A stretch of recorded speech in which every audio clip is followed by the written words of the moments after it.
بسم اللہ الرحمن الرحیم۔ السلام علیکم۔ شدید گرمی سے سلطان کے ماتھے پر پسینہ بہہ رہا تھا۔ ان کا لباس پسینے سے بھیگ کر ان کے جسم کے ساتھ چپک گیا تھا۔ گھوڑے سے نیچے اترتے ہی انہوں نے اپنے ساتھ چلنے والے سپاہی کے ہاتھ میں اپنا تیر کمان پکڑا دیا۔ وہ ابھی ابھی شکار کر کے لوٹے تھے۔ خوش قسمتی سے آج دن کے شروع کے حصے میں ہی انہیں اچھا شکار مل گیا تھا، اس لیے دوپہر کے وقت تک وہ گھر لوٹ آئے تھے۔ سلطان تیز تیز قدموں سے چلتے ہوئے محل کے اندرونی حصے کی جانب بڑھے چلے جا رہے تھے۔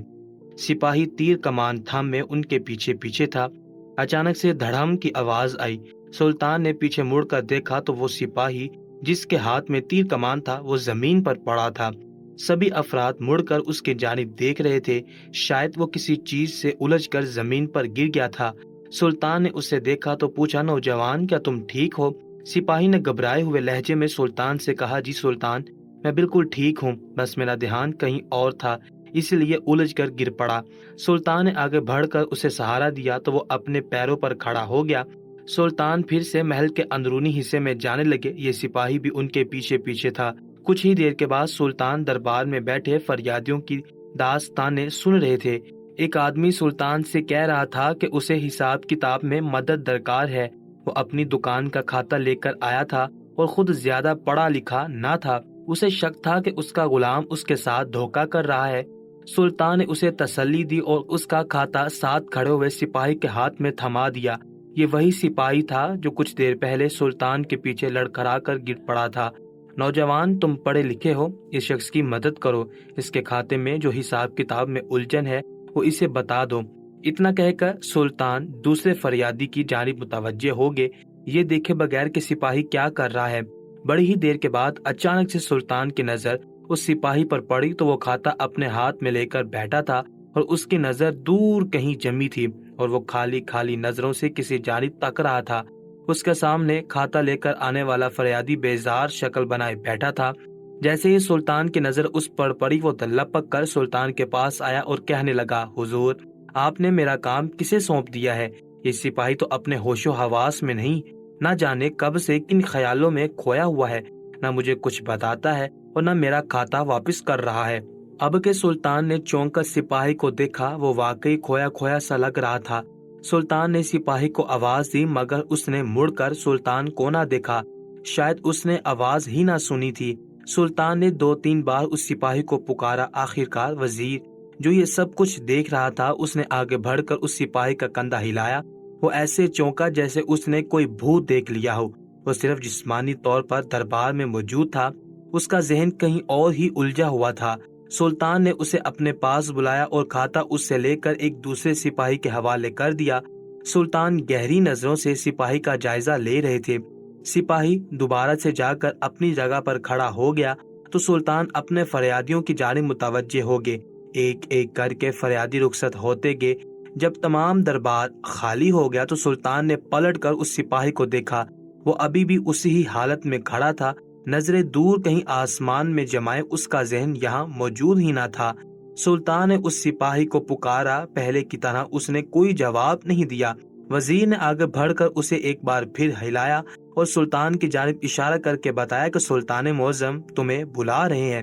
یہ سپاہی سرپٹا گیا مگر دھیمے قدموں سے چلتا ہوا سلطان کے سامنے آ گیا۔ اس کے چہرے کا رنگ اڑا ہوا تھا، نہ جانے وہ کس جنگ سے لڑ رہا تھا۔ اسے اپنے آس پاس ہونے والی کسی چیز کی خبر ہی نہ تھی۔ وہ ذہنی طور پر بہت بری طرح الجھا ہوا دکھائی دے رہا تھا۔ سلطان کو صرف ایک نظر ڈالتے ہی یہ سب کچھ معلوم ہو گیا۔ اے نوجوان، کیا تم کسی بات سے پریشان ہو؟ میں صبح سے دیکھ رہا ہوں کہ تم الجھے نظر آ رہے ہو۔ تمہارے اندر ایسی کون سی بات ہے جو تمہیں سکون نہیں لینے دے رہی؟ تم اپنے سلطان کو کھلے دل سے وہ بات بتا سکتے ہو، اور اگر وہ مسئلہ ایسا ہوا کہ میں اسے حل کر سکا تو میں ضرور حل کر دوں گا۔ تمہاری پریشانی دور کرنے کی میں پوری کوشش کروں گا۔ سلطان کی بات سن کر یہ سپاہی کچھ دیر تو سلطان کی جانب کھوئی کھوئی نظروں سے دیکھتا رہا اور پھر اچانک پھوٹ پھوٹ کر رونے لگا۔ سلطان حیرت زدہ رہ گئے۔ وہ اس رویے کی امید نہیں کر رہے تھے۔ نہ جانے اس سپاہی کو کیا ہوا تھا، وہ بچوں کی طرح سسکیاں لے کر رو رہا تھا۔ سلطان نے آگے بڑھ کر اس کے کندھے پر تسلی بھرا ہاتھ رکھا تو وہ مزید رونے لگا۔ سلطان نے بہتر یہی سمجھا کہ وہ اچھی طرح سے رو کر اپنے دل کا غبار نکال لے تاکہ اس کے بعد وہ اپنی داستان بتائے، وہ بات بتائے جس نے اسے اتنا دکھی کر رکھا ہے۔ سپاہی کچھ دیر تو سسکیاں بھرتا رہا اور پھر آخر کار چپ ہو گیا۔ چپ ہوتے ہی اس نے ایک گہری اور ٹھنڈی سانس لی اور سر اٹھا کر سلطان کی جانب دیکھا۔ سلطان جو پہلے ہی سوالیہ نظروں سے اس کی جانب دیکھ رہے تھے، انہوں نے پھر سے اسے اپنا سوال دہرایا کہ سپاہی کو کیا مسئلہ ہے۔ سپاہی نے دور کہیں خلا میں جاگتے ہوئے سلطان کو مخاطب کیا، اے سلطان، آپ نے بالکل صحیح پہچانا، میرا ذہن واقعی ایک عجیب معاملے میں الجھا ہوا ہے۔ بات ایسی ہے کہ میں کھل کر کسی سے کہہ بھی نہیں سکتا، اور اب اس چیز کو برداشت کرتے کرتے میں اندر سے کھوکھلا ہوتا جا رہا ہوں۔ بات میری نجی زندگی کے متعلق ہے، اسی لیے میں بے حد پریشان ہوں۔ کچھ عرصہ پہلے میری شادی ہوئی ہے۔ میری بیوی بے حد خوبصورت اور نیک ہے، یہی وجہ ہے کہ پہلی نظر میں ہی وہ مجھے بھا گئی تھی۔ میں نے اس سے پسند کی شادی کی تھی، وہ بھی مجھے بہت چاہتی تھی، مگر پچھلے کچھ عرصے سے ہم دونوں کے درمیان ایک عجیب سی دیوار بن گئی ہے، اور اس کی وجہ کچھ اور نہیں بلکہ میاں اور بیوی کا ازدواجی تعلق ہے، جس نے مجھے اپنی بیوی کے سامنے رسوا کر رکھا ہے۔ سلطان چونک کے، یہ شخص نہ جانے اپنی زندگی میں کن معاملات میں الجھا ہوا تھا۔ بات واقعی اگر اس کے ازدواجی تعلقات کی تھی تو وہ اسے ہر کسی سے کہہ بھی نہیں سکتا تھا۔ ایسے حالات میں انسان کو نیک مشورہ دینے والا دوست مشکل سے ہی ملتا ہے۔ سلطان نے اسے تسلی دی اور کہنے لگے، تم بے فکر ہو کر مجھے تمام بات بتاؤ، اگر میرے بس میں ہوا تو میں تمہاری مدد کرنے کی کوشش ضرور کروں گا۔ آخر تمہارا ازدواجی تعلق تم دونوں کے درمیان فاصلوں کی وجہ کیوں بن رہا ہے؟ سپاہی نے جواب دیا، اے سلطان، میں نہیں جانتا کہ میری بیوی مجھ سے کیا چاہتی ہے۔ میں جسمانی طور پر بالکل صحت مند ہوں۔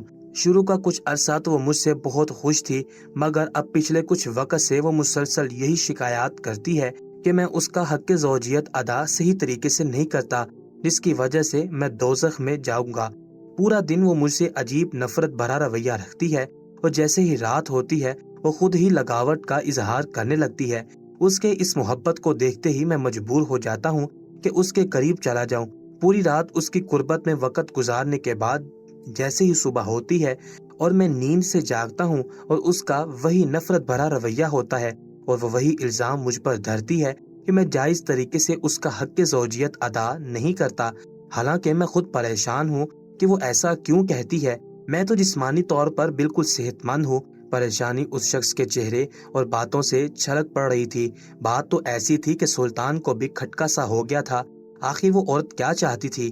ایک نیک عورت اپنے شوہر کو ایسی باتوں پر بلا وجہ ذلیل نہیں کرتی۔ سلطان نے وزیر کو اشارہ کیا کہ شاہی حکیم کو بلایا جائے۔ وزیر نے چند لمحوں میں ہی سلطان کے حکم کی تعمیل کر دی۔ شاہی حکیم آ پہنچا تو سلطان نے اسے حکم دیا کہ اس سپاہی کا جائزہ لیا جائے تاکہ پتہ چلے کہ لڑکی کی بات درست ہے یا نہیں، اور یہ سپاہی اگر یہ کہتا ہے کہ وہ جسمانی طور پر تندرست ہے تو سچ کہتا ہے یا جھوٹ۔ شاہی حکیم سپاہی کو اپنے مطب میں لے گیا۔ سلطان بےتابی سے ان دونوں کا انتظار کرنے لگے۔ جب حکیم نے اچھے طریقے سے سپاہی کا معائنہ کر لیا تو وہ اسے لے کر واپس ان کے دربار میں آن پہنچا۔ سلطان انہی دونوں کے منتظر تھے۔ سر جھکائے ہوئے وہ سپاہی حکیم کے ساتھ چلتا ہوا دوبارہ سے سلطان کے دربار میں آ پہنچا۔ سلطان نے سوالیہ نظروں سے حکیم کی جانب دیکھا اور پوچھا، کیا کہتے ہو حکیم؟ کیا اس کی بیوی کا شکوہ درست ہے؟ اور اگر نہیں تو کیا واقعی یہ سپاہی جسمانی طور پر بالکل صحت مند ہے؟ حکیم دبا دبا سا مسکرایا اور کہنے لگا، اے سلطان، اس شخص کی بیوی کا شکوہ بالکل ناجائز ہے۔ یہ نوجوان بالکل تندرست ہے اور اس قابل ہے کہ اپنی بیوی کا حق زوجیت ادا کر سکے۔ حکیم کی بات پر سلطان کی پیشانی پر بل پڑ گئے۔ اگر ایسا تھا تو اس کی بیوی اسے ذہنی طور پر پریشانی کا شکار کیوں کر رہی تھی؟ سلطان اس سپاہی کی کیا مدد کرتے؟ وہ تو خود الجھ کر رہ گئے تھے، مگر چونکہ اس لڑکے نے اپنے دل کی بات سلطان کو اسی لیے بتائی تھی کہ وہ اس کا کوئی حل نکالیں گے تو سلطان اسے مایوس نہیں کر سکتے تھے۔ سلطان نے اسے تسلی دی کہ وہ جلدی ہی اسے کوئی خوشخبری سنائیں گے۔ یہ سپاہی بے یقین نظروں سے سلطان کو دیکھتا ہوا دربار سے چلا گیا۔ اس کے جانے سے پہلے سلطان نے اسے تاکید کی کہ وہ اپنی بیوی کو اس بات کے بارے میں کچھ نہ بتائے کہ اس نے سلطان سے ملاقات کی تھی اور اپنی ذاتی معاملات کے متعلق سلطان کی مدد طلب کی ہے۔ نہ جانے سلطان کے ذہن میں کیا چل رہا تھا۔ اب سلطان کے ذہن میں سوالوں کا ایک جال سا بن گیا تھا اور سلطان ان سوالوں کے جوابات جاننے کے لیے بے چین تھے۔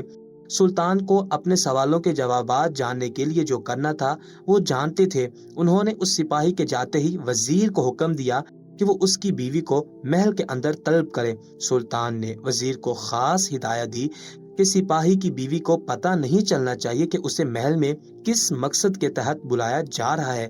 وزیر خاموشی سے چلا گیا اور تھوڑی ہی دیر کے بعد جب وزیر واپس دربار میں آیا تو اس کے ساتھ ساتھ ایک اور عورت بھی چلتی آ رہی تھی۔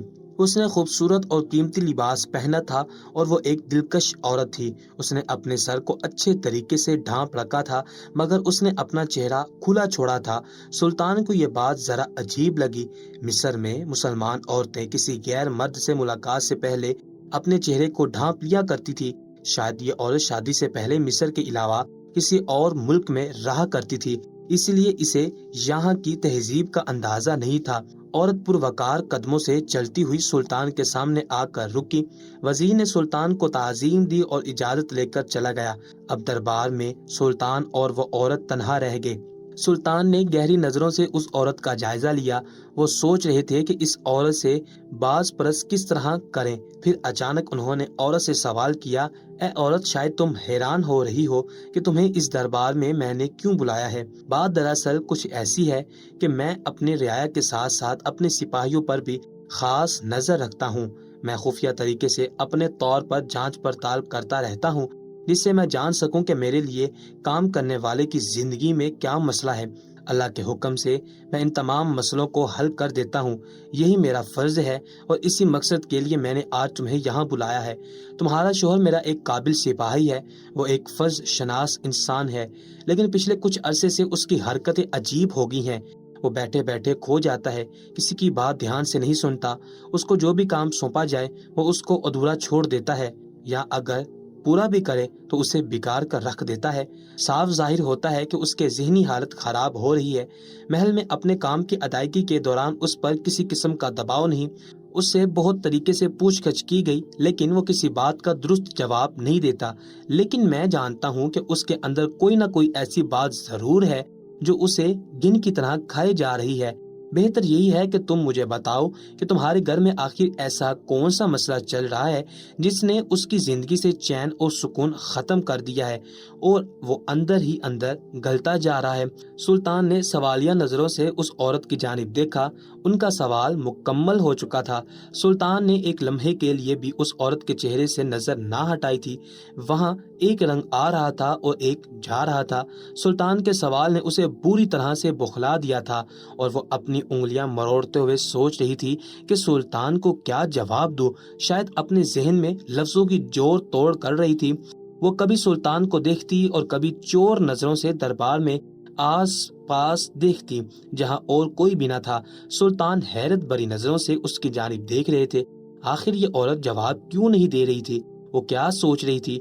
جواب دو عورت، خاموش کیوں ہو؟ میں نے تم سے کوئی مشکل سوال تو نہیں کیا؟ سلطان نے ایک بار پھر اس سے اپنا سوال دہرایا تو اس عورت نے تھوک نگلا اور پھر اچانک سے اس کی آنکھوں سے آنسو بہنے لگے۔ وہ جہاں کھڑی تھی وہی زمین پر بیٹھ گئی اور اپنے ہاتھ اپنے سر پر رکھ لیے۔ کیا بتاؤں اے سلطان آپ کو، ہماری زندگی جہنم سے گزر رہی ہے، ہم لوگ برباد ہو کر رہ گئے ہیں۔ میرا شوہر اگر ذہنی طور پر الجھا رہتا ہے تو اس کی وجہ جائز ہے۔ اس نے مجھ سے پسند کی شادی کی تھی مگر میں ہی بد نصیب ہوں جو اسے کوئی خوشی نہ دے سکی۔ جب ہماری شادی ہوئی تو سب کہتے تھے کہ ہم لوگ مثالی میاں بیوی ہیں کیونکہ میرے شوہر نے سب کی مخالفت کے باوجود جو مجھ سے شادی کی تھی، مگر جوں وقت گزرتا گیا ہمیں اولاد کی خواہش بڑھتی گئی، مگر نہ جانے یہ خدا کی کسی آزمائش تھی کہ میں اپنے شوہر کو اولاد کی خوشی نہ دے سکی۔ رفتہ رفتہ وہ مجھ سے بدظن ہوتا چلا گیا۔ پہلے تو اس نے مجھ سے بات چیت ختم کی، اب وہ مجھے دن رات جہنمی عورت ہونے کے طعنے دیتا ہے کیونکہ میں اسے اولاد کی خوشی نہیں دے سکتی۔ بات تو یہاں تک آ پہنچی ہے کہ مہینوں گزر جاتے ہیں وہ میرے قریب بھی نہیں آتا۔ ہم دونوں کے درمیان میاں بیوی والا کوئی تعلق نہیں بچا۔ آج بھی اس بات کو تقریباً 4 سے 5 ماہ ہو چکے ہیں جب وہ آخری دفعہ میرے قریب آیا تھا۔ شاید اسے یقین آ چکا ہے کہ میں اسے کوئی خوشی نہیں دے سکتی، خاص طور پر اولاد کی خوشی۔ عورت نے جیسے ہی اپنی بات مکمل کی، آنسو نے اس کی آواز پر غلبہ پا لیا۔ وہ سر جھکا کر رونے لگی، یہ جانے بغیر کہ سلطان ہکا بکا ہو کر اس کی جانب دیکھ رہے ہیں۔ یہ تو کہانی کا رخ ہی الٹ گیا تھا۔ وہ سپاہی تو قصوروار اپنی بیوی کو ٹھہرا گیا تھا، لیکن یہاں اس کی بیوی تو کوئی اور ہی داستان سنا رہی تھی۔ نہ جانے کون سچ کہہ رہا تھا اور کون جھوٹ، اس کا فیصلہ کیسے کیا جا سکتا تھا؟ میاں اور بیوی دونوں کی باتوں میں زمین آسمان کا فرق تھا۔ سلطان کا ذہن گھوم کر رہ گیا تھا۔ کیا تم سچ کہہ رہی ہو؟ خدا کو حاضر ناظر جان کر جواب دو۔ سلطان نے مشکوک نظروں سے اس عورت کی جانب دیکھا تو اس نے ایک جھٹکے سے اپنا سر اٹھایا۔ آنسوؤں سے اس کی آنکھیں سرخ ہو رہی تھی۔ اے سلطان، میں آپ سے جھوٹ کیوں بولوں گی؟ میں کوئی خود آپ کے پاس اپنی درخواست لے کر تھوڑی آئی ہوں۔ آپ نے خود مجھے بلایا تھا اور مجھ سے پوچھا تھا کہ میرے گھر میں کیا معاملہ چل رہا ہے۔ جو سچ تھا وہ سارا میں نے آپ کے گوش گزار کر دیا ہے۔ میں نے تو آپ سے مدد بھی نہیں مانگی کہ میرا اور میرے شوہر کا ذاتی معاملہ ہے۔ میں اللہ سے دعا کرتی ہوں کہ وہ جلدی سے میرے معاملات کو سیدھا کر دے۔ میں جو کہہ رہی ہوں بالکل سچ کہہ رہی ہوں۔ اس کے لیے میں خدا کی قسم کھانے کو بھی تیار ہوں۔ اس سے پہلے کہ وہ قسم کھاتی، سلطان نے ہاتھ بڑھا کر اسے روک دیا۔ بے وقوف عورت، ہر چھوٹی سی چھوٹی بات پر اللہ تعالیٰ اور اس کے رسول کی قسم نہیں کھائی جاتی۔ یہ جہالت کی نشانی ہوتی ہے۔ تم نے جو کچھ بتایا ہے میں نے سن لیا ہے، اب تم یہاں سے جا سکتی ہو۔ پریشانی سلطان کے چہرے سے عیاں تھی، اور کیوں نہ ہوتی، انہوں نے تو صرف مدد کرنے کے تحت اس معاملے کو ٹٹولا تھا، مگر اندر سے یہ کچھ اور ہی کہانی نکلی تھی۔ اب سلطان پر فرض تھا کہ وہ اس کے کردار اور رازوں کو جان لے، کون سچا تھا اور کون جھوٹا۔ فیصلہ کرنا اب ضروری تھا۔ عورت خاموشی سے اٹھی اور جس طرح آئی تھی ویسے ہی دربار سے چلی گئی۔ سلطان نے اس کے رخصت ہونے سے پہلے اسے خاص تاکید کی کہ وہ اپنے شوہر سے اس بات کا ذکر نہ کرے کہ سلطان نے اسے محل میں بلایا تھا۔ عورت نے ہاں میں سر ہلایا اور چلی گئی۔ سلطان سر پکڑ کر بیٹھ کے آگے کا لاہ عمل انہیں سوچ سمجھ کر طے کرنا تھا۔ وہ رات تو سلطان نے گویا انگاروں پر لیٹے ہوئے گزاری۔ ان کے ذہن کو کسی طور سکون نہیں آ رہا تھا۔ محل کے باقی معاملات تو ایک طرف، مگر وہ جانے انجانے میں جس مصیبت کو جھیر بیٹھے تھے، اب انہیں خدا سے ڈر محسوس ہو رہا تھا کہ اگر وہ اسے اپنی اختتام تک نہ پہنچائیں گے تو کہیں وہ گنہگار ہی نہ ٹھہرائے جائیں۔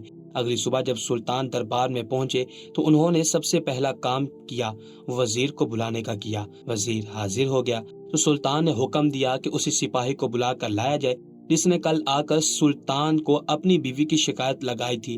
وزیر چلا گیا اور تھوڑی ہی دیر بعد اس سپاہی کو لے کر دربار میں حاضر ہو گیا۔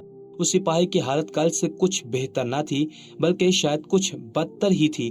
اس کی آنکھیں سرخ تھی جو جگراتے کی نشانی تھی، اس کے بال اڑے ہوئے تھے اور اس کے تاثرات بھی بہت عجیب ہی تھے۔ وہ کل والی غائب دماغی کی حالت میں تھا۔ جیسے ہی وہ شخص سلطان کے سامنے آیا، ہاتھ باندھ کر سلطان کو دیکھنے لگ گیا۔ سلطان کو ایک دم شدید غصہ آیا۔ یہ سپاہی ان کے ساتھ کیا کھیل کھیل رہا تھا؟ انہوں نے اسے غصے کے تحت گرجدار آواز میں اس سے پوچھا، اے نوجوان، تم نے مجھے کل جو کچھ کہا تھا میں نے اس پر بہت غور کیا اور میں اس نتیجے پر پہنچا ہوں کہ میں تمہارے مسئلے کو ضرور حل کروں گا۔ اس لیے مجھے بتاؤ کہ کل رات جو تمہاری گزری ہے کیا اس میں بھی وہی سب کچھ ہوا جو تم مجھے کل بتا کر گئے تھے، یا کوئی نئی بات ہوئی ہو؟ کیا تمہاری بیوی نے کل رات تمہارے ساتھ گزاری ہے، اور اگر ہاں تو کیا صبح اس کا رویہ ویسا ہی تھا جیسا کہ تم بتا رہے تھے، یعنی وہ تم سے شاکی تھی؟ سلطان کے سوال پر اس سپاہی نے بے چارگی سے اپنا سر دائیں بائیں ہلایا اور کہنے لگا، اے سلطان، جو مسئلہ مہینوں سے حل نہیں ہوا وہ ایک رات میں کیا حل ہو جائے گا؟ کل رات بھی بالکل ویسا ہی ہوا تھا۔ شام ہوتے ہی میری بیوی مجھ سے لگاوٹ کا مظاہرہ کرنے لگی، اور جب میں سونے کے لیے بستر پر لیٹا تو وہ میرے پاس آ گئی۔ ہم نے قربت کے لمحات گزارے، اور اس کے بعد جب میں صبح جاگا تو ہمیشہ کی طرح میری بیوی نے مجھے دوزخی ہونے کا طعنہ دیا، اور ساتھ یہ بھی کہ میں ایک نکارہ انسان ہوں جو اسے کبھی خوش نہیں رکھ سکتا۔ سلطان نے اپنا سر پکڑ لیا۔ اس کی بیوی تو کل کہہ رہی تھی کہ مہینے گزر گئے وہ اپنے شوہر کے پاس ہی نہیں گئی، اور ان دونوں کا آپس میں کوئی تعلق ہی نہیں بچا، اور یہ شخص کہہ رہا تھا کہ کل رات بھی اپنی بیوی کے ساتھ اچھا وقت گزارا تھا۔ سچ اور جھوٹ کا فیصلہ ناممکن ہو رہا تھا۔ سلطان نے اس لڑکے سے کہا، ٹھیک ہے نوجوان، میں بس یہی سننا چاہتا تھا، اب تم اپنے گھر جاؤ، اب جو کرنا ہے وہ میں ہی کروں گا۔